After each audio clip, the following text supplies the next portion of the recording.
Hello and good afternoon, everyone. Thank you for joining us once again for our webinar of the Project LAMP webinar series. My name is Jorge Reyes and I am the project coordinator for Project LAMP. Through Project LAMP, our team is helping growers get more value out of their lighting system by providing horticultural and economical information, tools to manage lighting for optimal crop growth and quality, and of course, to maximize the return of investment. Let me introduce to you our speaker this afternoon. Please meet Dr. Nate Eylands. Dr. Nate Eylands is an assistant professor of controlled environment agriculture in the Department of Horticultural Science at University of Minnesota. Dr. Eylands worked on Project LAMP as a PhD student under Dr. Neil Matson in his program at Cornell University. And his research focused on the importance of far-red radiation in sole source leafy green production. After graduating from Cornell, he continued working with Project LAMP as a faculty member out of University of Minnesota, and his research now focuses on controlled environment agriculture with interest in light management, hydroponic techniques, deep winter greenhouse viability, sustainable product integration, and environment and plant season development. For Project LAMP, Dr. Eylands is working on lighting strategies to optimize plant performance and quality in specialty food crops. But of course, we'll let him tell you a little bit more about his work in his presentation this afternoon. Dr. Eylands, the room is yours. Beauty. Thank you so much, Jorge, and thank you everyone who's attending today. And thanks to Project LAMP for keeping me on after my PhD. So today, as Jorge mentioned, we're going to be talking about far red light. And largely, you know, this has been a popular concept that's been out there. People have heard it. It's a big buzzword. But what is it actually doing to your plants? And so we're going to delve into a little bit of that today. A little bit of theory on light and far red and where it sits in the electromagnetic spectrum, but additionally some research that we performed along the way. So just to get everyone on the same page here, no single answer to the question really, what is light, satisfies the many contexts in which light is experienced, explored, and exploited. The physicist is interested in the physical properties of light, the artist and aesthetic appreciation of the visual world. Through the sense of sight, light is a primary tool for perceiving the world and communicating within it. Light from the sun warms the earth and drives global weather patterns and initiates the life-sustaining process of photosynthesis. Which is why we are here today, right? About 500 million years ago, during the Cambrian period, liverwort-like plants colonized the land and changed the landscape as we know it. Plants cooled the earth and scrubbed the atmosphere of CO2, and in return emitted oxygen, paving the way for all of you to sit here in this webinar today. Our mission today is to discuss radiant energy and its relationship with the plant world, more specifically far red radiation and its effects on the crops that we grow. However, to do so, I would like to make sure everyone is on the same page by having a brief discussion on light. Light, it's electromagnetic radiation that we can see. From gamma rays to radio waves, electromagnetic radiation comes in a plethora of sizes. Cone-shaped cells in our eyes act as receivers tuned to specific wavelengths in a narrow spectrum, which we call visible light. Other portions of the spectrum have wavelengths that are either too large or too small and energetic for the biological limitations of our perception. Similarly, plants contain proteins and accessory pigments that perceive and harvest light, that energy of specific wavelengths to carry out photosynthesis or other biological functions. When we talk about light for horticultural crops, we're typically interested in two major aspects: quantity of light and quality of light. Quantity refers to the amount of light that a plant is receiving. Too little light, plants can't reach their full potential. Too much light and the plant photosystems can be damaged, and again, plants can't reach their full potential.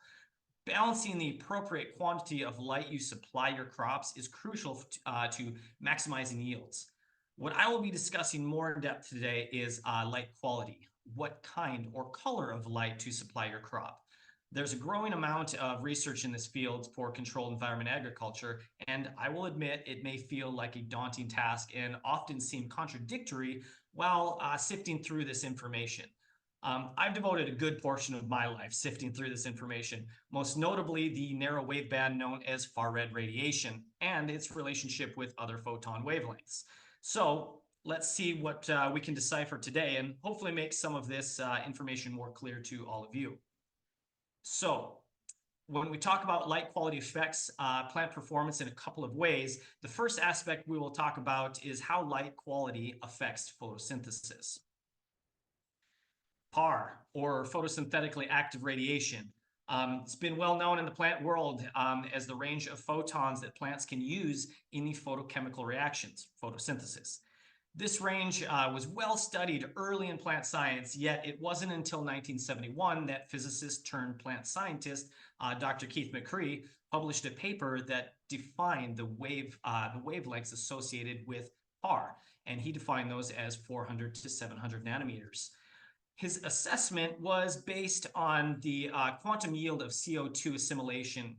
This is the action spectrum charts here that across numerous plant species that he averaged into one action spectrum. Looking at this normalized action spectrum, if you will, from McCree's work, we can see maximal photosynthetic activity occurring from left to right at 400 nanometers and attenuating or dropping off sharply around 680 nanometers. McCree did this work for the betterment of researchers and industry alike. He gave us all a normalized plane to discuss the critical wavelengths that drive plant growth. However, many plant scientists, including McCree himself, have known that wavelengths outside the range of PAR, such as ultraviolet or far red, can effectively drive photosynthesis. Nonetheless, within the tools and technology available at the time, he was unable to provide hard evidence of this in the form of an action spectrum like we're looking at right now. So more recently, a growing number of these researchers have coined the term EPAR, or extended photosynthetically active radiation. This range includes the original 400 to 700 nanometer PAR range, plus a dose of far red. And this radiation goes up to 750 nanometers. So if we look at this spectrogram, if you will, we're kind of expanding it, but also let's narrow our view a little bit into individual colors of light. Generally and simplistically, I should say, we define blue light as 400 to 500, green 500 to 600, red 600 to 700. Now, beyond red, we define far red radiation from 700 to 800 nanometers, and below blue, we have ultraviolet radiation, which comes in three forms: UVA, UVB, and UVC. Which fortunately for most of us, UVB and UVC are blocked by the ozone, so we don't die. Then we can recap with what we know about PAR and EPAR. Juxtaposing them in such a position shows us where they overlap throughout the visible spectrum, but also where EPAR kind of extends there into 750 nanometers.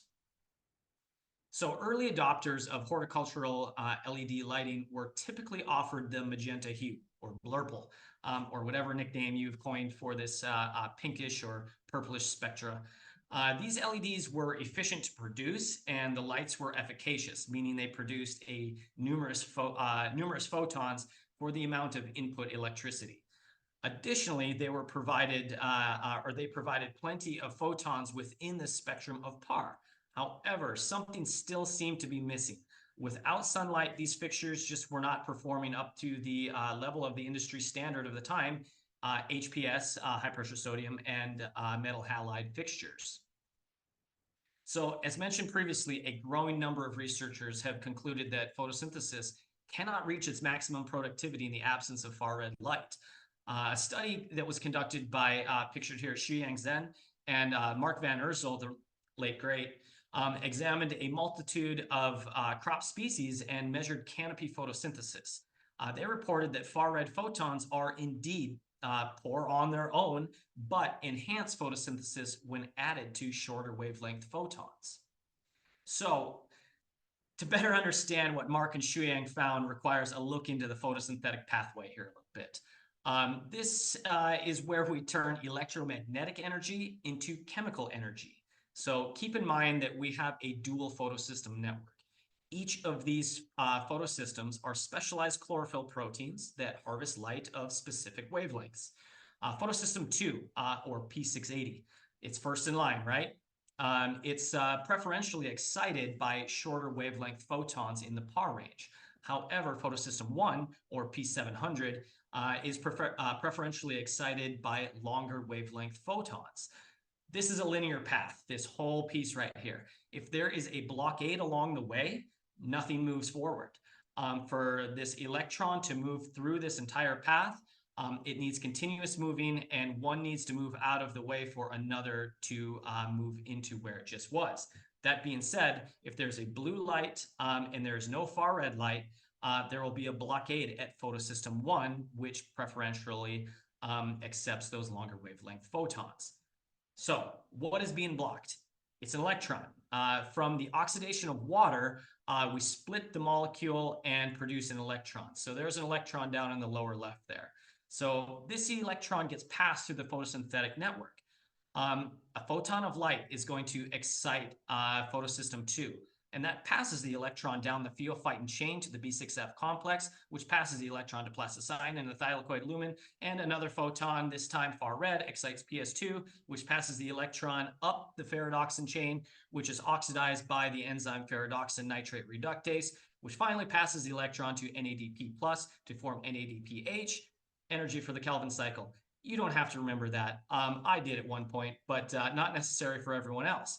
But without the different wavelengths to excite the electron at each photosystem, photosynthesis is going to be inhibited. And when I mean different wavelengths, I mean that P680 and P700. One of them likes PAR photons, one of them likes that EPAR, photon above 700. So that is basically how we get these this chemical energy, NADPH and ATP, to form carbohydrates within plant systems.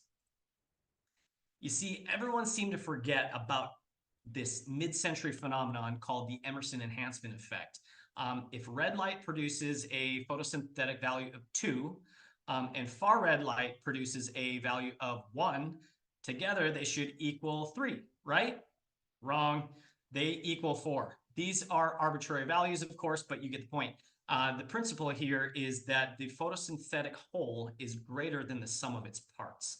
Plants have a dual photosystem network, and both systems need to be equally excited for efficient photosynthesis. The next faction of plant development that is dictated by light quality is morphology, or the phenomenon known as photomorphogenesis. There's your $20 word for the weekend. Let's keep in mind that plants are sessile, right? They're not ambulatory, meaning they can't walk. They're just sitting there. They can't move. If they don't like their environment, they can't pick up and walk somewhere else. They're kind of stuck there. So what light acts as for them is an informational network that informs the plant how to make its next moves. A plant can alter its development based on the light information that it is receiving. So this is, again, photomorphogenesis. In the two pictures below, we see two Arabidopsis seedlings. One grown in the darkness has undergone etiolation, long, weak stems, and no pigmentation, while the seedling exposed to light on the right here has undergone de-etiolation. These alterations in morphology are designed to give the plant the best chance of survival based on its location and are determined by photoreceptors found at the subcellular level. When you deprive a seedling of light from an ecology standpoint, it believes it is hidden in the leaf litter of the forest floor, basically, right? It elongates its hypocaudal, trying to reach higher and higher to find the light, because that is its best chance for survival. When we talk about survival of plants, this is a nod to biological fitness and millions of years of evolution. Remember I mentioned the liverwort plants? Yeah, they go into all of this, right? Ecology is everything in this because it describes how plants interact with their environment. Light cues are wildly important. If a plant is growing underneath a large canopy, it will likely experience more green and far red radiation than those growing in direct sunlight. That is because these photons are transmitted more frequently through leaves. As a result, plants have learned that a skewed ratio that is rich in far red light means they need to alter their normal growth cycle and invest in a new strategy to capture more light. If we take surface measurements, we're going to miss some of these. But what happened here is we learned from this experiment that green and far red wavelengths penetrate more deeply than blue and red photons. Their transmittance values are higher, and therefore leaves act as these natural filters of blue and red photons. The deep penetration of green and far red, however, is exciting chlorophyll that is far beyond the surface of the leaf, where more blue and red lights are absorbed. This effect is more pronounced at higher fluences of light when compared to low light conditions. This filtering also helps explain a phenomenon that we call the shade avoidance response. So when we look at light quality and photomorphogenesis, this concept of light quality mediated growth patterns is, again, photomorphogenesis, but it brings me to another definition that is not as well known. We just talked about EPAR a little bit, but I want to bring up one that's called BAR, which stands for biologically active radiation. The range of BAR drops our action spectrum down to 280, and it brings it up to 800 nanometers. These wavelengths encompass all the wavelengths that are absorbed by photoreceptors, these chromoproteins, and accessory pigments that lead to synthesis of secondary metabolites and regulate gene expression within plant systems. Again, we can glance at our spectrogram to see where BAR fits in alongside each color of light and the color combinations of PAR and EPAR. You can see our narrowest definition is that PAR. We expanded to EPAR, and that biologically active radiation spans from UVB all the way up to the far end of far red, or the high end, I should say. And this is all because of the photosensory systems that are located within plants, these chromoproteins. Currently, we know of 5 photosensory systems in plant biosystems. The triggered responses of these photoreceptors are induced or inhibited by absorbance of specific wavelengths or colors of light. Blue light phototropins, cryptochromes, Zytolupae, and UVB resistance locus 8 all absorb short wavelength photons and create plant genome expressions down there. Phytochromes, however, are what we are going to hang out with today. Phytochrome is unique, causing a host of light-mediated responses in plants, the most studied chromoprotein within plants, and quite possibly the most dynamic. So red and far red light have this interesting synergistic relationship that is based on the percentage of each photon.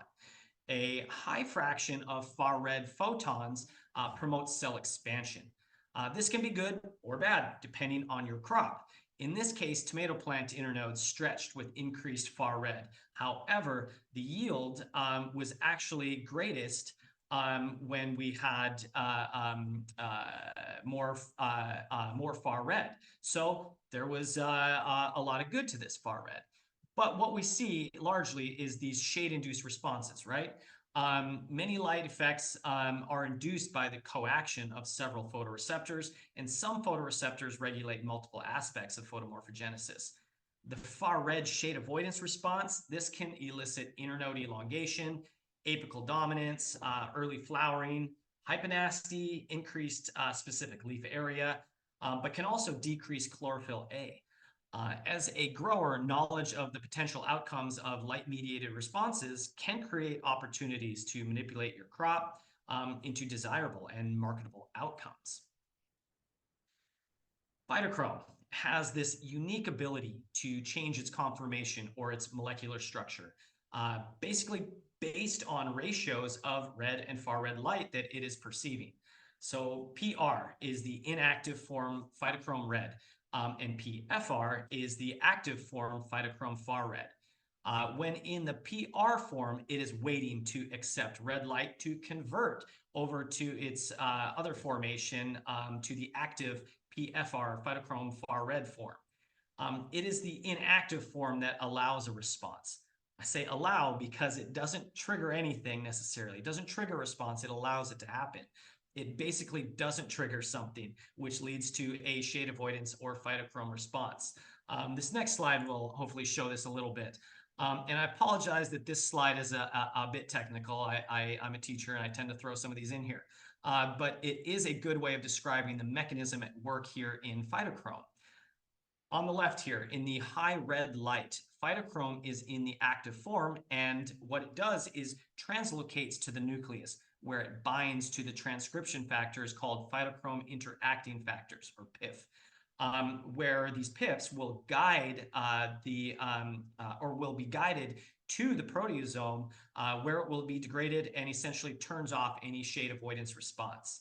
However, if you look on the other side to the right here, the sun is blocked by this plant, right? And we just talked about how plants are going to filter out some of the blue and red photons. So what you're left with here is a low red to far red ratio, rich in far red. So what this is doing is changing phytochrome's conformation to the inactive form. Phytochrome now will mostly remain in the cytosol of the cell. It will not translocate into the nucleus. It will not bind to the PIFs, which will allow these PIF transcription factors to bind to the E-box in the nucleus, which is basically your DNA, right? The nucleus is where we house pretty much all of our DNA. And so it's going to hit that binding site. And when it hits there, it's turning on the shade-induced genes which cause elongation. So this leads us to Project LAMP. And I work with the LAMP project, which investigates lighting strategies to improve the value of lights growers purchase, as Jorge already mentioned. My foci is on the manipulation of phytochrome. Phytochrome is a unique homoheterodimer protein that can change its conformation, as we just discussed. And as I noted moments ago, a rich far red environment induces these changes and these shade avoidance responses. So the LAMP project thought, how could we use the shade avoidance syndrome or response as a lighting strategy? This is where I came into the picture. So myself and Dr. Neil Matson created a strategy to purposefully stretch lettuce seedlings out. This was during the seedling stage. You see, before my academic career, I was an industry member growing in a greenhouse hydroponic lettuce down in Arkansas. A good determinant of a healthy cohort was having vigorous seedlings at the time of transplant, right? So our idea was that by stretching and increasing the leaf area of lettuce seedlings, we could increase their ability to intercept photons at time of transplant, thereby increasing their energy harvesting ability. Many growers use sole source light on their seedlings to improve uniformity and scheduling. As a member of LAMP, we would love to see everyone use horticultural lighting that is more energy efficient, solid state lighting like LEDs over gaseous stage light, like high pressure sodium, reduces energy costs. However, early adopters, like we mentioned earlier, had to buy lights with that narrow waveband spectra that incorporated blue and red lights, that blurple, or the magenta hue, instead of that broad spectrum white that all but omit far red themselves. So without far red, we lack to some degree beneficial stretching of leaves. This basically is going to result in wasted photons that's passing through your canopy and hitting a surface that is not biological. And therefore, you're wasting some of the photons that you paid to produce. Our hypothesis incorporates far red radiation to stretch leaves, increasing photon capture and thereby increasing the efficiency of the lighting system as a whole. An efficient fixture plus a canopy photon capture is going to lead to a efficient lighting system as a whole. So a study was designed that grew 3 cultivars of lettuce seedlings. We had Rex, Selenova's Red Oak, as well as Grand Rapids in this one. And we put them under white LEDs with increasing levels of supplemental far red radiation. So what these spectral distributions look like here is white LEDs that provided 5 micromoles out of, or 2% far red light in this case. The subsequent treatments provided 10, 20, or 30 micromoles of far red ranging from 5 to 15%. So this would basically be out of a, let's see, this one was out of 200 micromoles total. So this is supplemental far red radiation, not substitution, just to keep in mind. The resulting seedling growth trends increase proportionately with the supplemental far red radiation, as you can see, is these images. Moving from left to right here, we had 5, 10, 20, 30 micromoles of supplemental far-red radiation, and we're getting lots of stretching out of these lettuce seedlings. And what this essentially leads to is greater photon capture because we're closing the canopy faster. So furthermore, what we can clearly see here is supported by data. The fresh weight, the leaf area, and plant height were all greater when the higher amounts of supplemental far-red radiation was supplied. So this is at the transplant stage. So what we did after this is we took away that far-red light and we thought we just let them go. And we put them under white LEDs here in an NFT system, hydroponic system, in a growth chamber. And so again, remind you that these white LEDs at 5700 Kelvin is only supplying about 2% far red. So largely, we just took it away. So interestingly, what happened is significant factors that we saw at the transplant stage disappeared. Numerically, we are still seeing that these crops or these lettuce heads were all larger. They, spatially, in terms of mass as well. But the only thing that was still significantly greater in terms of statistics was that dry weight. So what we wanted to do beyond that was kind of look into a subsequent study that determined what would happen if we allowed the far red to persist throughout the growing cycle. So we designed another study in which the objective was to evaluate the growth and development of Rex lettuce over the course of time. So from seed, 2 lighting treatments were conceived. One incorporated far-red radiation and the other did not. Both lighting treatments offered the same number of photons. Using a 4-channel adjustable spectrum lamp, a distribution was made to resemble natural sunlight, constituting about 22% blue photons, 28% green, 30% red, and 20% of the photons coming from the far-red region, up to 750 nanometers. In the other treatment, we substituted out the far-red photons for a commensurate number of blue, green, and red photons. So if we took out 3 far-red photons, we would have equal numbers, 1 blue, 1 red, 1 green. So again, the 2% far-red radiation is a bleed over that came from the red LEDs anyways.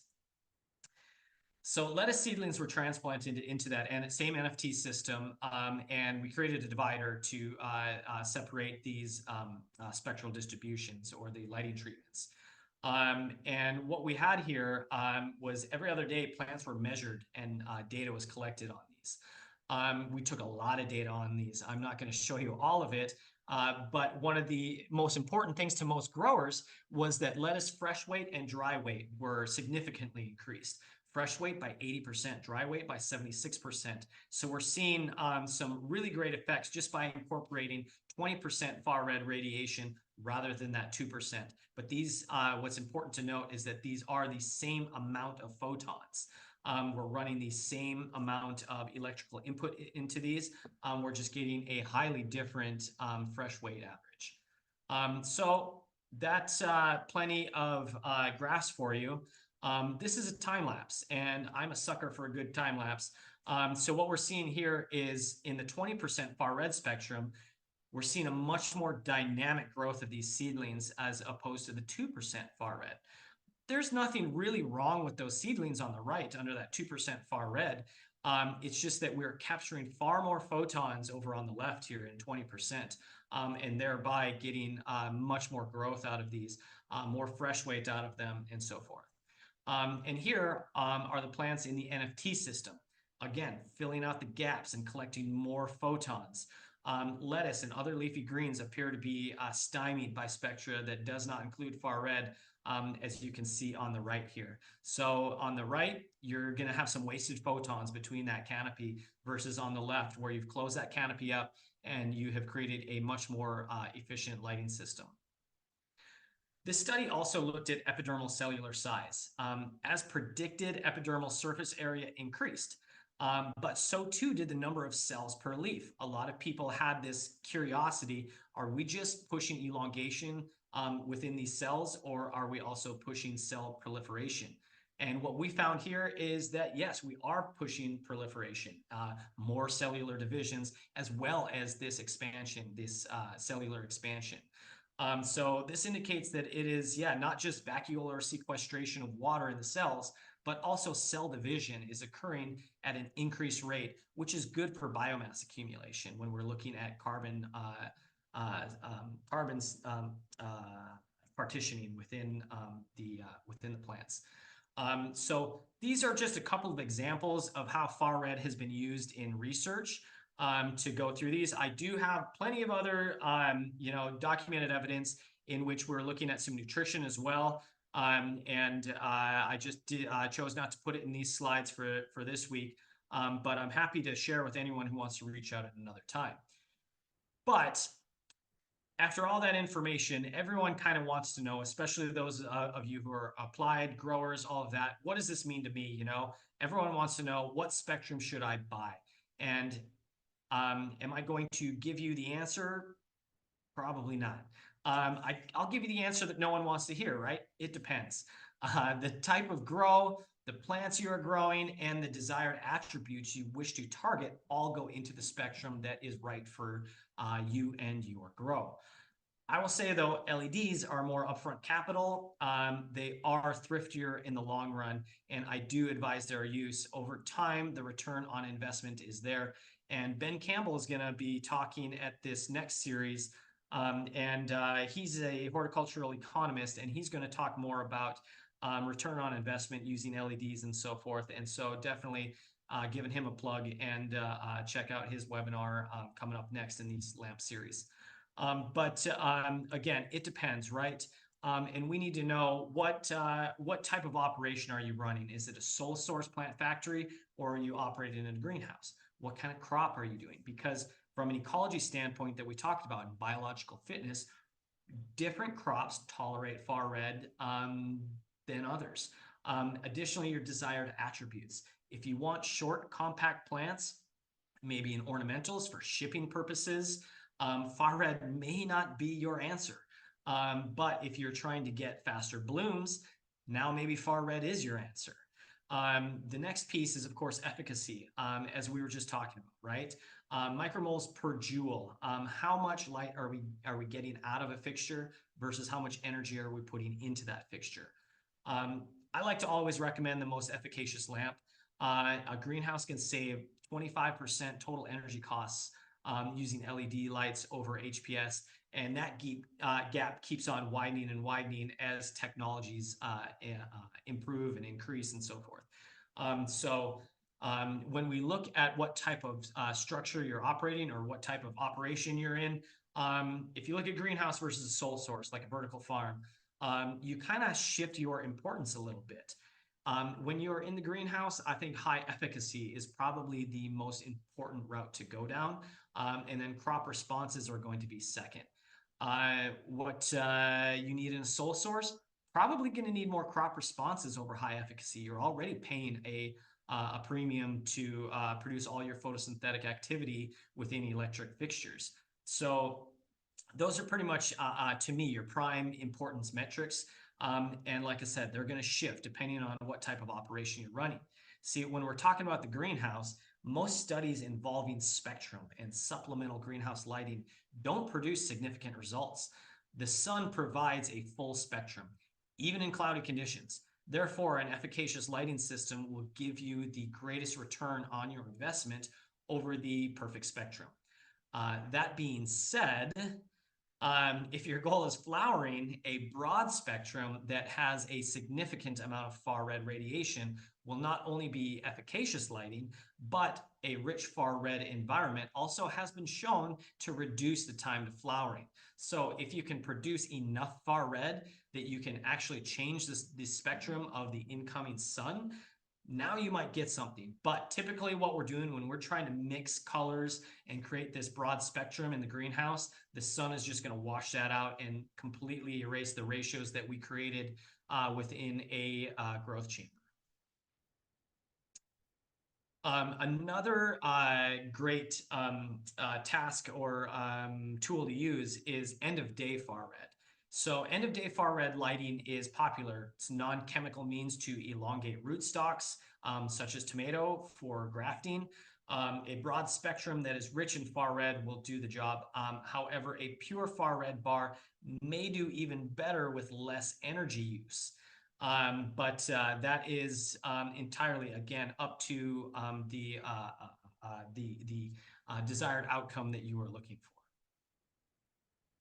Looking at sole source lighting applications, vertical farms typically grow leafy greens. Rewind to the research I showed you today. If your spectrum does not include a significant portion of far red radiation on top of a broad spectrum, you are likely leaving money on the table. So again, there's this synergistic relationship. Some of our research has indicated somewhere in the realm of about 20% far red radiation is probably about the best you're going to do. But if you can get at least 10%, 15%, you are going to be doing pretty well there. High intensity sole source farms can be a mixed bag. There are a few sole source lighting tomato growers out there. They should have a high percentage of far red in their spectrum to increase fruit yields. According to the literature, anywhere between 10 and 20% will do the trick. Otherwise, the dominant purveyors in this style of grow are farming cannabis. What some of the early hemp research has shown is that these plants don't have a profound reaction to far red radiation.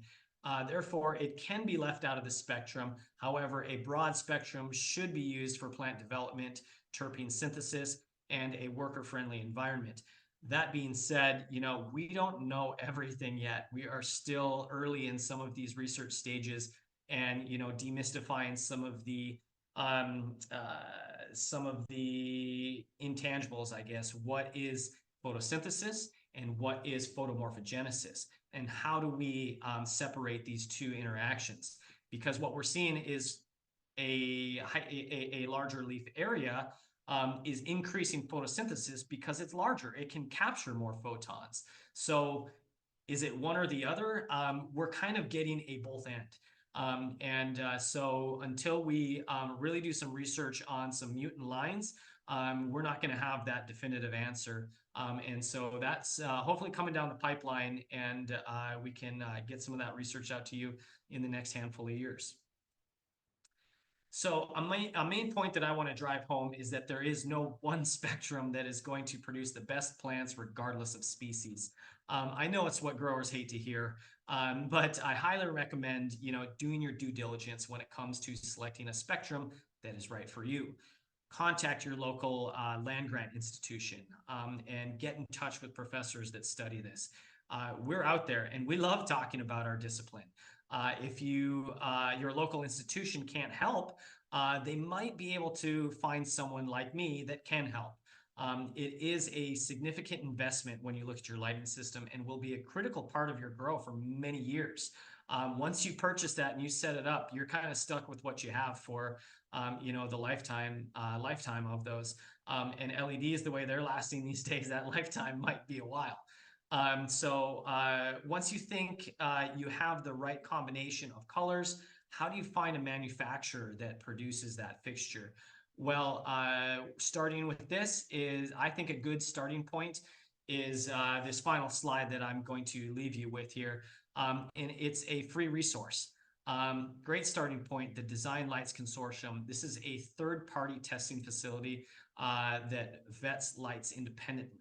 In their database, you can slide toggles basically to filter out your desired lighting attributes, to find a manufacturer and a model that has been tested to meet high standards. It is important to note that the DLC only tests one lamp, and that these results may vary out in the real world. But it is a good starting point when you are selecting a fixture that will work for your grow. And with that, I'm going to end my slideshow and open this up for some questions here. So if anyone has something, I'd love to chat.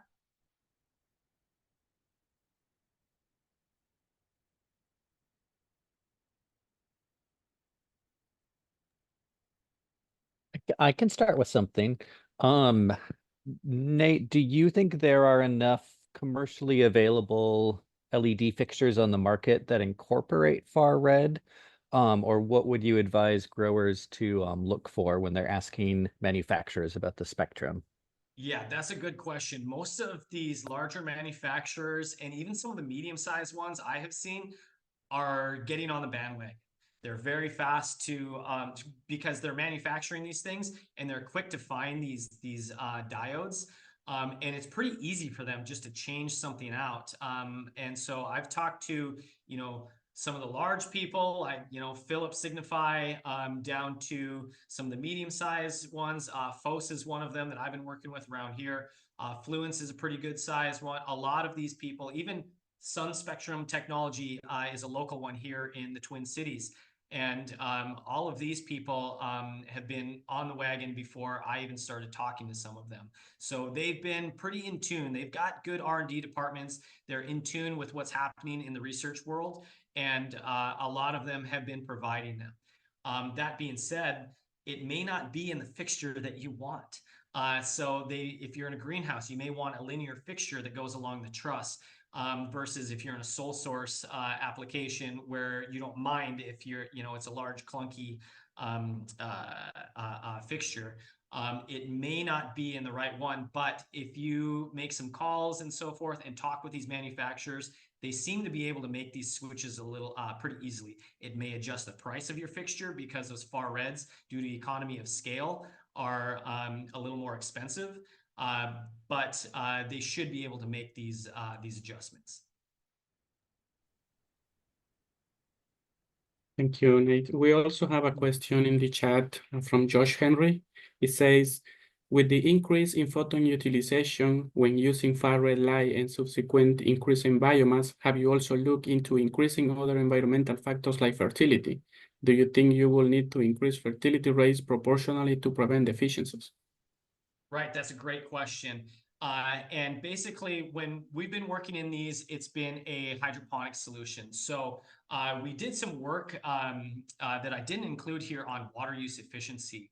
And what we've been seeing is that far red has actually decreases the water use efficiency. So you're right, we are actually increasing evapotranspiration, and therefore that fertility schedule in there, we're driving some more of that through the plant. And what we're seeing, we did another one where we were trying to look at different elemental analysis within different levels of far red, increasing levels of substitutional far red. And what we saw is that in iron and copper and zinc, some of those went down with the heightened far red. So yes, we do think that you do need to, as you increase that evapotranspiration, you also need to increase some of your fertility requirements, similar to like supplemental CO2 enrichment. Great question. Thank you. If anybody else has any other questions, please leave them in the chat.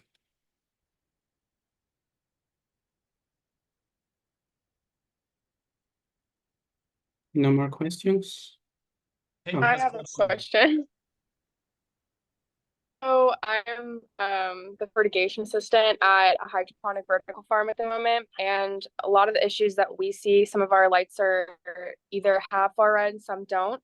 But what we see is that we're trying to reduce the legginess that a lot of these crops are seeing. We've reduced planting density, which has helped tremendously with the premature bolting and elongation.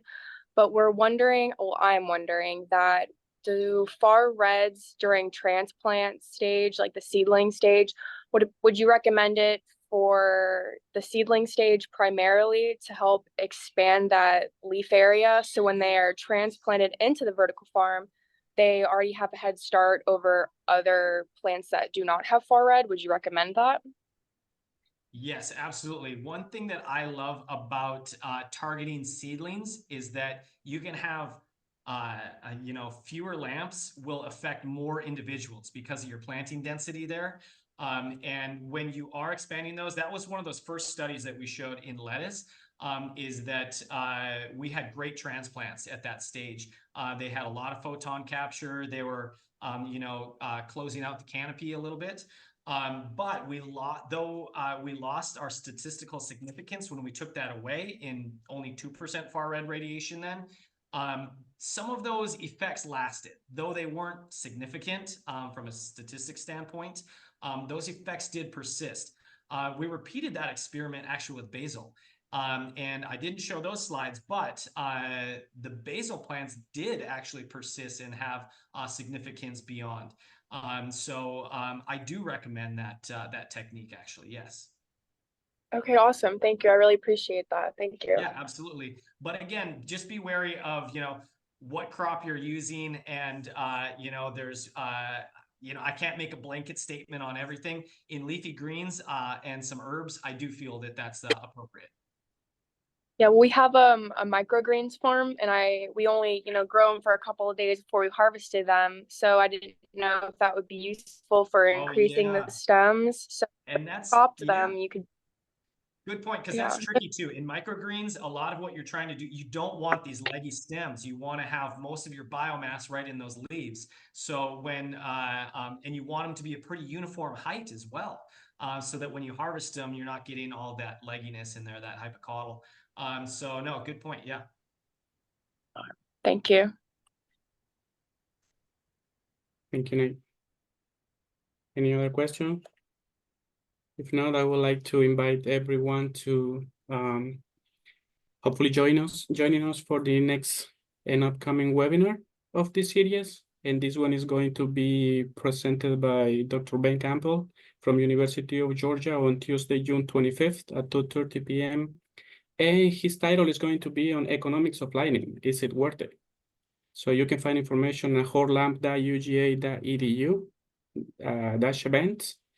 And yeah, there is also registration information there. Thank you so much. Thank you, Nate, for the awesome presentation, and thank you everyone who joined.